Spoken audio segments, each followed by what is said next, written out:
네, 한국당을 뺀 여야 협의체가 본격 가동됐습니다. 내년도 예산안 수정안을 시작으로 패스트트랙 법안에 대한 논의를 이어간다는 구상입니다. 한국당에서는 4+1 협의체에 대해서 강력 반발하고 있지만 새 원내 사령탑에 도전하는 후보들은 여권과의 투쟁을 얘기하면서도 원내 협상이라는 단어를 함께 말하고 있습니다. 4+1 협의체 가동 그리고 곧 등장할 자유한국당의 새 원내 사령탑, 전국에 어떤 변화를 가져올지 여야 1대1 미니토론 더 정치에서 짚어보겠습니다. 강병원 더불어민주당 의원, 김정재 자유한국당 의원 나오셨습니다. 어서 오십시오. 안녕하십니까. 네, 안녕하세요. 자, 이 전국 상황이 계속 좀 혼란스러운데요. 지금 어제 이른바 이제 4+1, 4+1 협의체 본격 가동을 이제 선언을 했어요. 그동안 그 민주당 쪽에서는 이제 한국당 쪽에 이제 필리버스터를 철회하고 본회의로 돌아오라. 그러고 이제 엊그제까지 시한이다. 그렇게 이제 얘기를 했었고 한국당과의 이제 끝내 이제 접점을 좀 이루지 못한 상황이지 않습니까? 어떻습니까? 지금 이인영 원내대표의 표현에 따르면은 버스는 이미 떠난 거 아니냐 이런 표현까지 나왔는데 어떻게 지금 보고 계시나요? 일단 이인영 원내대표가 이제 오늘까지 예. 오늘이 마지막이다. 네. 이제 2차 최후 통첩을 했는데요. 원래 최후 통첩을 한 번만 해야 되는데 그럼에도 불구하고 한 번 더 오늘까지 네. 그 민생 법안 예. 199건에 대한 필리버스터를 철회하고 예. 함께 논의하자는 입장을 밝혔습니다. 그럼에도 불구하고 지금 한국당이 요지부동인데요. 또 어쨌든 지금까지 협상 파트너였던 나경원 원내대표가 한마디로 팽당한 것 아니겠습니까? 예. 이런 상황에서 협상의 파트너도 없는 상황입니다. 그리고 황교안 대표 같은 경우는 단식을까지 하면서까지 공수처 설치에 반대하고 선거제 계획에 반대하는 입장을 명확히 갖고 있기 때문에 저희가 부득이하게 이 4+1 협의체를 구성을 해서 헌법이 정하고 국회가 해야 될 책무를 다하기 위해서 일단 4+1 예산 협의체는 가동이 됐습니다.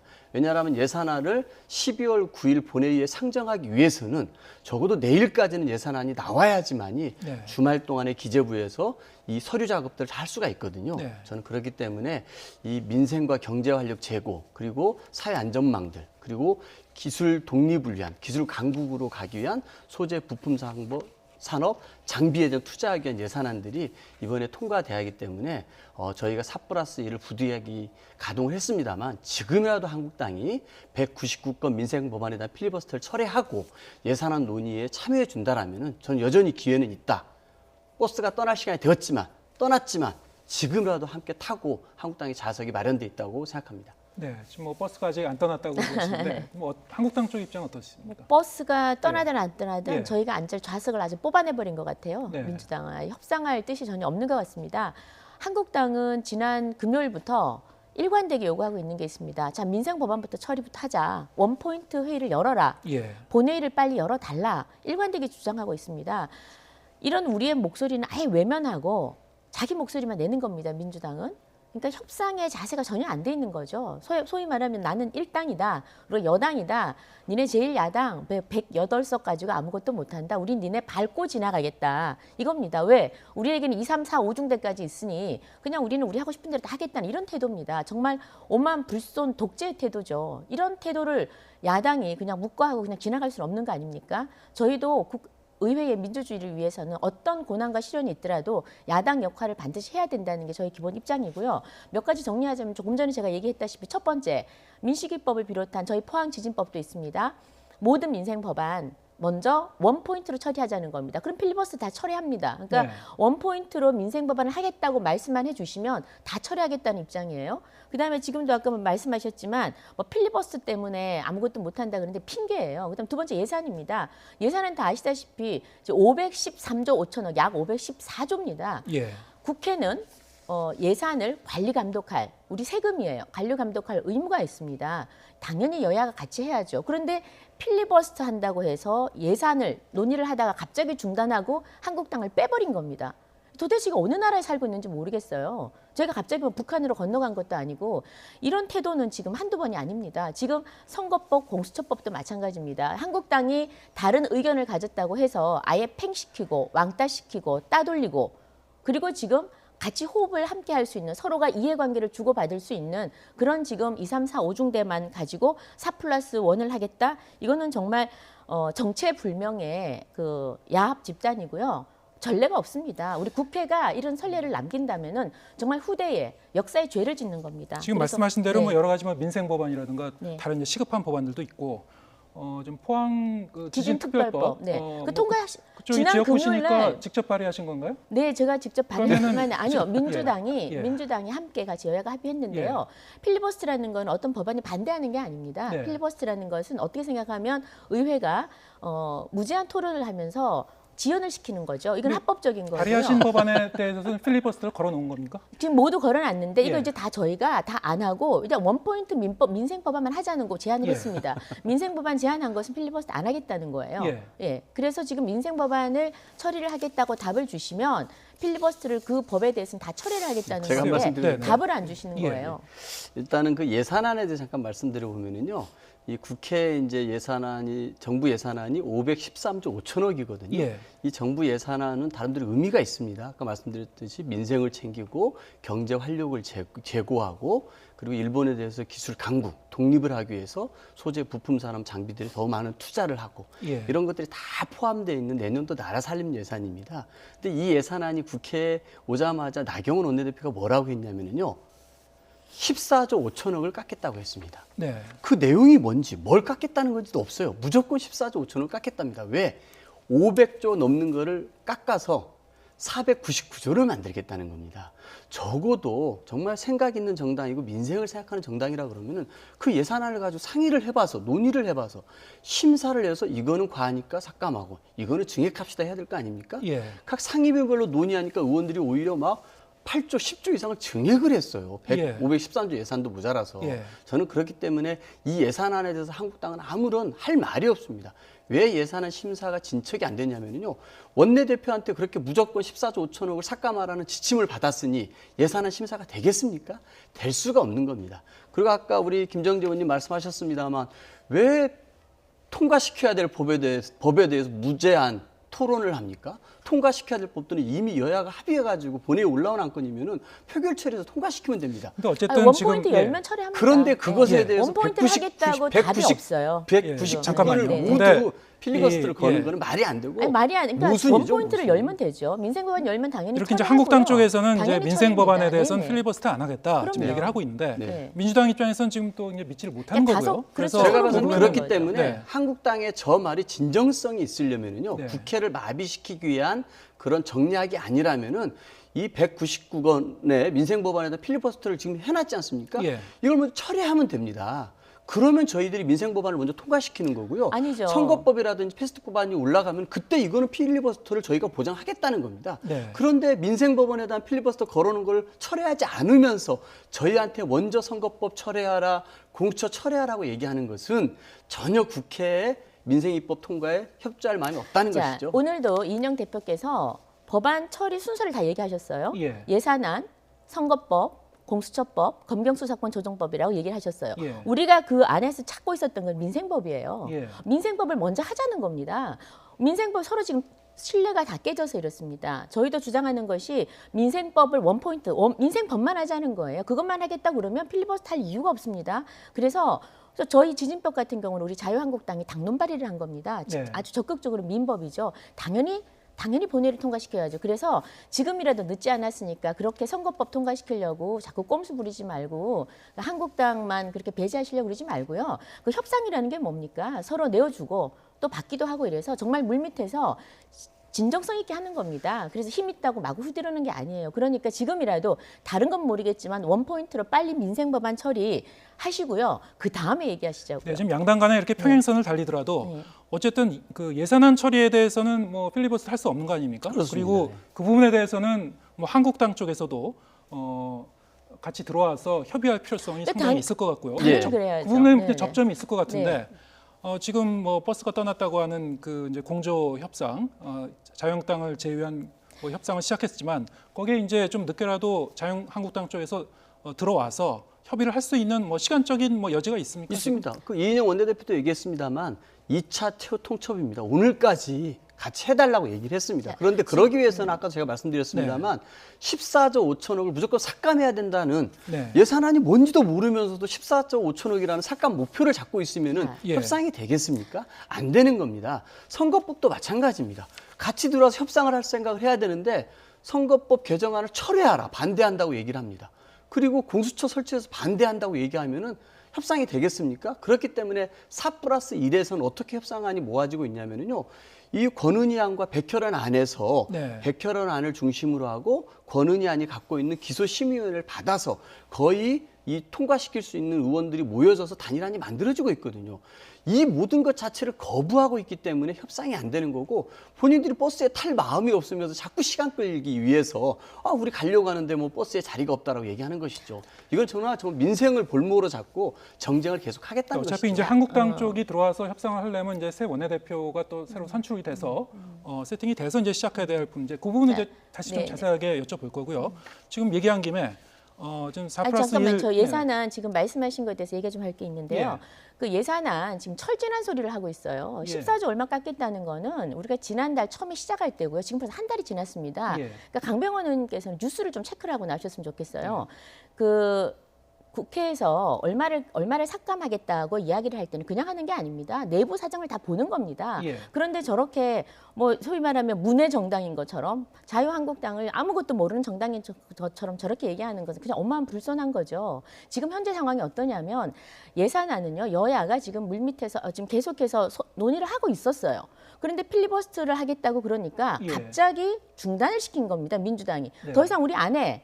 우리는 안 할 거야. 그리고 지금 소소위를 하다가 어떻게 할 것인가가 논쟁이 많았습니다. 한국당에서 다 양보를 했어요. 자, 소소위 지금까지 밀실로 짬짬이랬는데 하지 말자. 네. 공개적으로 하자. 회의록 남기자. 이렇게 정했습니다. 양보 많이 했어요. 다 정해졌습니다. 그런데 갑자기 민주당이 모든 걸 셧다운한 겁니다. 그러니까 버스가 뭐 떠나는데 이런 게 다 유치한 말이고요. 들어와라 해놓고는 안에서 문을 그냥 잠그고 열쇠를 채우고 막 이렇게 하는 거예요. 예. 그러니 도저히 함께 하고자 하지 않는 거죠. 그래서 지금 저희가 할 수 있는 대안은 뭐냐.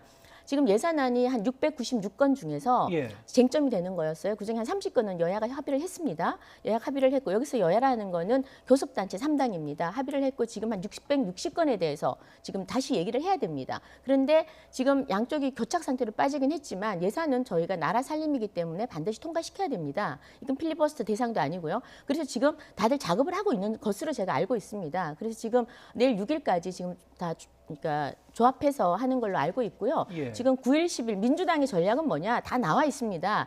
필리버스터 막고 있다가 9일, 10일, 8일, 9일, 10일 이때 네. 갑자기 선거법 올려가지고 순서대로 착착착 하자.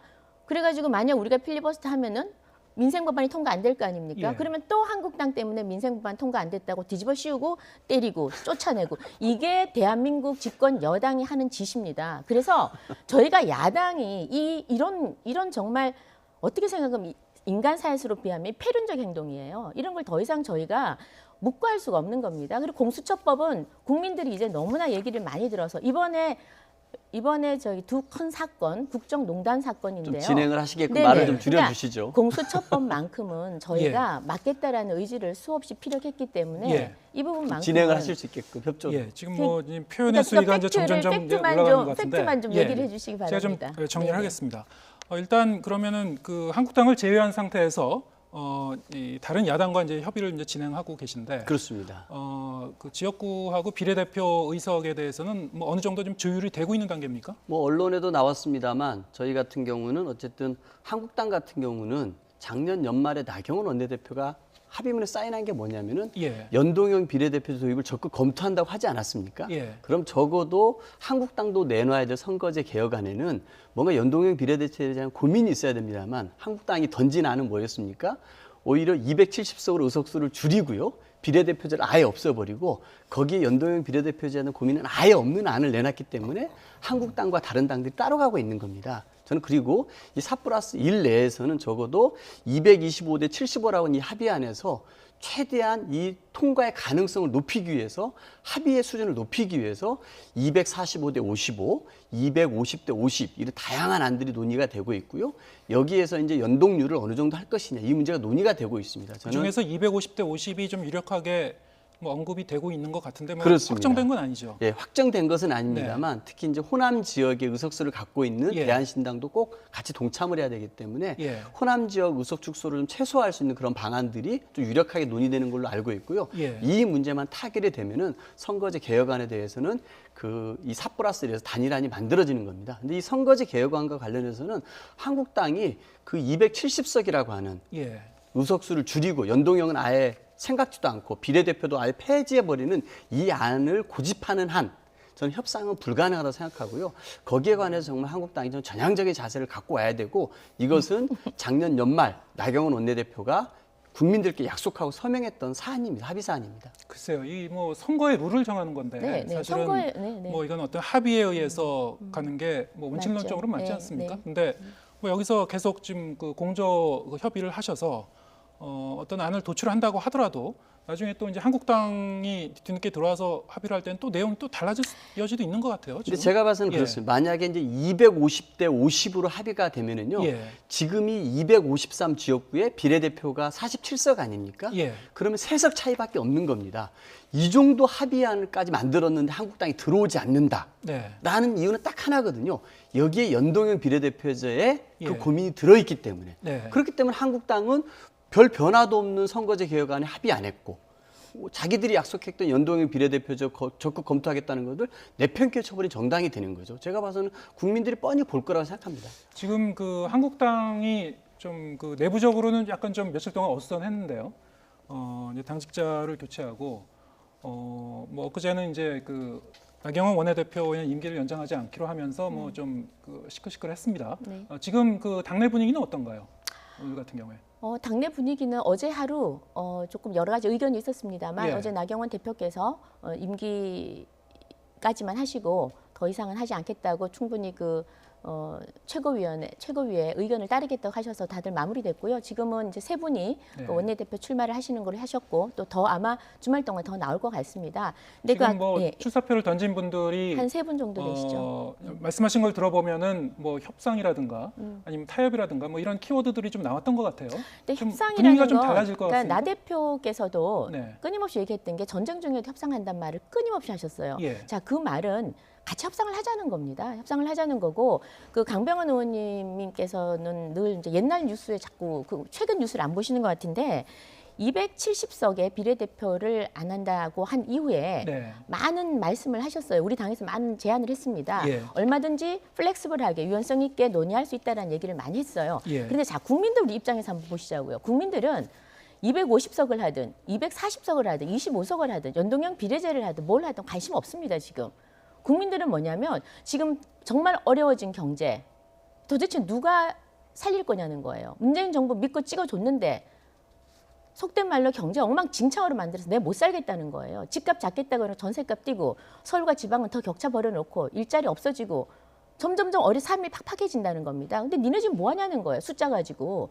그래서 그럼 한국당은 왜 선거법 가지고 이러냐. 자, 이런 문재인 정권에 대해서 심판하려고 그러면 국민들은 야당에 표를 줍니다. 야당에 표를 줘서 지역구에서 과반 이상을 먹으면 그리고 정당 투표에서 1위를 하면 당연히 과반수를 차지하는 야당이 나타나야 되겠죠. 그러나 지금 이 연동형 비례제를 실시하게 되면 국민들이 아무리 지역구에서 과반 이상을 뽑아줘도 절대 제1 과반이 넘는 야당이 존재하지가 않습니다.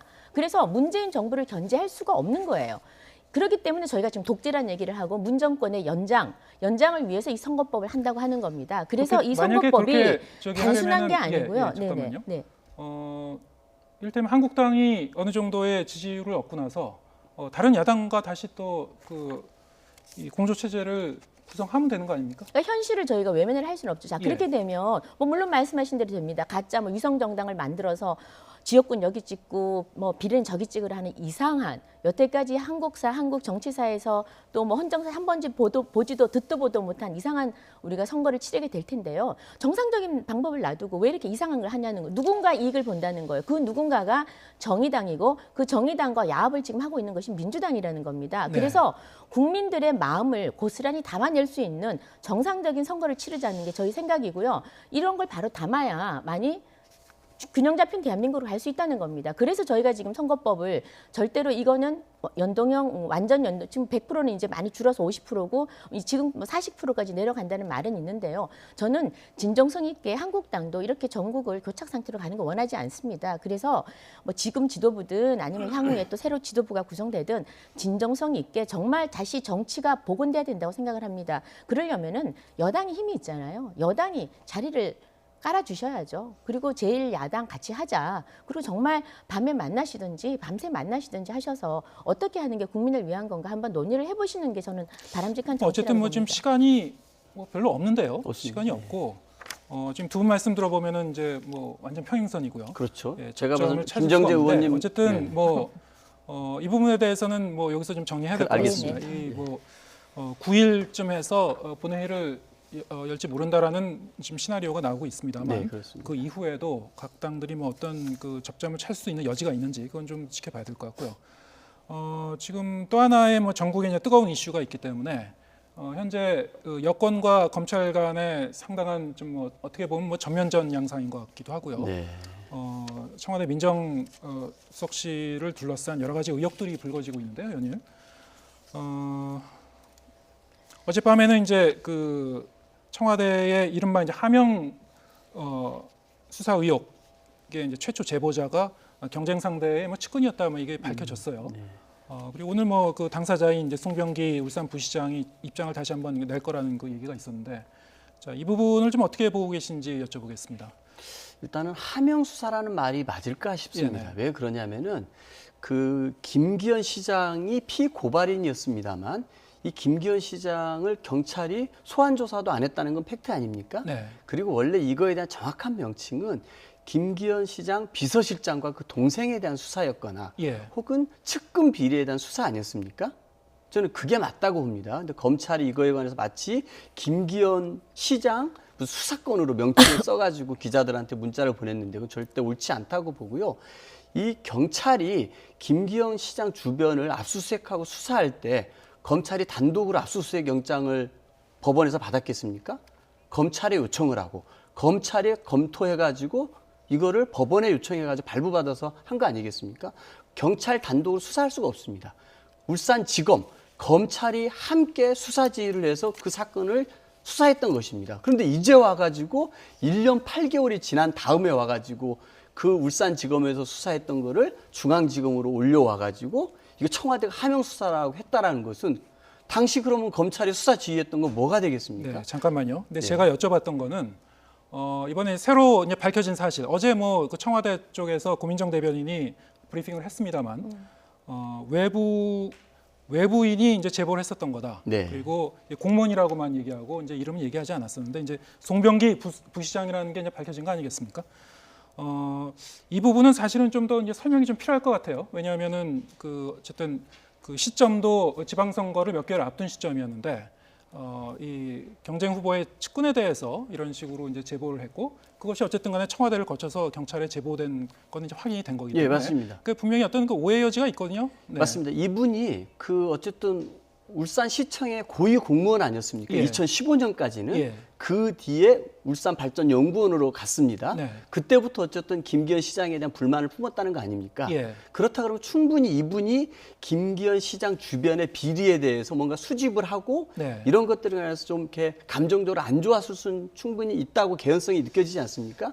근데 그 공교한 시점이 송철호 후보 캠프에 있었던 그 시기인 거 아니겠습니까? 근데 당시에 이제 그 청와대 감찰반의 임무가 이른바 이제 선출직 공무원에 대한 문제를 이렇게 개입하는 것이 그들의 권한이 맞는지 그건 이런 불가능한 부분에 일이죠. 대해서는 아니죠. 그래서 충분히 얘기했던 게 그 울산 고래고기 환부 사건과 관련해서 예. 검찰과 경찰의 대립이 굉장히 극심했고 예. 그때 검경 수사권 조정과 관련해서 상징적인 인물이 황운하 울산지방경찰청장 아니었습니까? 예.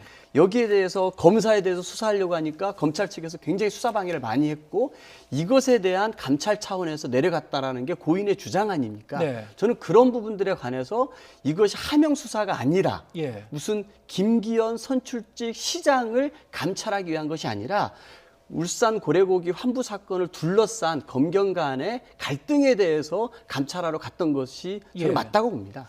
한국당 쪽에서는 뭐 지금 국정조사를 요구하고 있죠.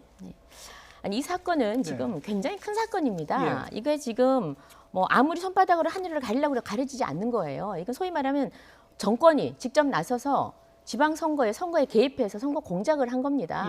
그리고 한국당의 후보들을 떨어뜨리기 위해서 그야말로 청와대가 직접적 개입을 한 거죠. 자, 요는 뭐냐? 어저께 청와대에서 고민정 대변인이 발표를 했습니다. 자, 이 사건은 이제 선거 개입 사건이죠. 김기현 시장 선거 개입 사건은 이 첩보를 맨 처음에 받은 것이 누가 제보를 했다 그랬습니다. 제보를 한 걸 SNS에 제보를 한 걸 자기들이 약간 가공을 해서 약간 편집을 해서 보기 좋게 편집을 해서 보고를 해서 경찰로 자기들 소관이 아니어서 경찰로 이첩한 것이지 청와대가 개입한 게 아니라고 얘기를 했어요. 근데 진실이 몇 시간 뒤에 밝혀졌습니다. 그 제보자가 누구냐? 제보자가 바로 지금 울산시장인 송철호의 측근인 송병기죠. 송병기 지금 현재 울산 부시장으로 밝혀졌습니다. 이 사람 직접 이야기를 합니다. 내가 제보를 한 것이 아니고 청와대의 모 행정관, 무슨 모 행정관이죠. 그 행정관이 물어온 것이다. 물어와서 내가 얘기를 해줬다. 소위 말하면 하명 첩보인 거예요. 그냥 첩보가 아니라 하명을 받고 청와대에서 야 좀 조사해라. 니네 좀 뭐 어떤 거 좀 해라. 라고 한 겁니다. 김기현 측근들 조사해서 올려라. 라고 하니까 잘잘잘 분 겁니다. 그 내용을 한번 보십시오. 이 사람이 교통건설국장을 했어요. 2015년까지. 다 그 관련 내용입니다. 자기가 아는 내용을 얘기를 했죠. 자, 그때 그러면 청와대가 왜 그 수많은 사람 중에 이 사람을 택했겠습니까? 이 사람은 송철호 선거 캠프에서 전체를 총괄하고 있는 사람이었어요. 그러니까 민주당 후보 캠프에서 일하는 사람한테 소위 말하면 한국당 후보에 대해서 첩보 지금 잘못된 그 비리를 청와대가 수집을 한 겁니다. 그다음에 그거를 다시 보기 좋게 편집을 한 다음에 백원우 민정 비서관이죠. 이거 보고를 했어요. 보고를 하고 다시 이첩을 시킨 다음에 그다음에 그 자기가 직접 하면 또 오해를 받을까 봐 반부패 비서관을 통해서 또 합니다. 그래서 경찰청으로 내려가고 울산 경찰청으로 내려갔습니다. 자, 이것도 좋습니다. 이것도 좋은데 이 문제가 불거지니까 또 무슨 거짓말을 했습니까? 이거 내려간 이유는 뭐 고래고기 사건이라고 그렇게 얘기를 했는데요. 고래고기 사건은 청와대에서 관여할 게 아닙니다. 이거 국무조정실에서 해야 되고요. 이런 것 때문에 가는 것도 맞지도 않고. 그래서 저는 이번 이 사건을 보면서 이것은 청와대에서 하명을 해서 선거에 정말 직접적으로 개입한 한 사건이고 또 특히나 김기현 그때 그 당시에는 후보가 시장이 그 공천을 받는 그날 압수수색을 했습니다. 그러고는 15% 앞서가다가 이 압수수색 이후에 급격하게 지지율이 떨어져서 결국은 졌습니다. 그리고 이러한 행태가 비단 울산에서만 됐느냐? 아닙니다. 저는 그 압수수색 압수수색 영장은 결국 검찰이 수사 지휘를 했다는 겁니다. 그럼 검찰이 그러면은 하명 수사 받아서 선거 개입했다는 얘기가 되겠죠. 자 보십시오. 검찰은 지금 이전에 오늘 같은 이런 그 하명 첩보 이런 식의 첩보가 있었든지 경찰은 알 수가 없죠. 지금 모든 언론이나 지금 모든 국민들도 이제서야 알게 된 겁니다. 아닙니다. 그 당시에 울산지검이 내사를 했다는 게 이미 나와 있습니다. 그거하고는 별개입니다. 지금. 아니 이 사건입니다. 이 사건의 맨 처음에 어떻게 시작됐다는 거 청와대에서 시작이 됐다는 겁니다. 전혀 아닙니다. 이 건에 대해서는 울산에 이미 파다했고요. 그 건설업자가 이거를 지금 여러 기관에 민원을 넣은 건 다 나와 있습니다. 두 분의 말씀이 점점 뜨거워지는 것 같은데 사실 저희가 시간이 제한이 돼 있어서요. 어차피 지금 검찰이 수사를 하고 있기 때문에 그렇습니다. 그 부분에 대해서도 여러 가지 시시비비는 좀 가려져야 될 부분이 있고요. 근데 이 민주당 쪽에서는 특검 얘기도 나오고 한국당 쪽에서는 국정조사 얘기도 하고 그러고 있습니다.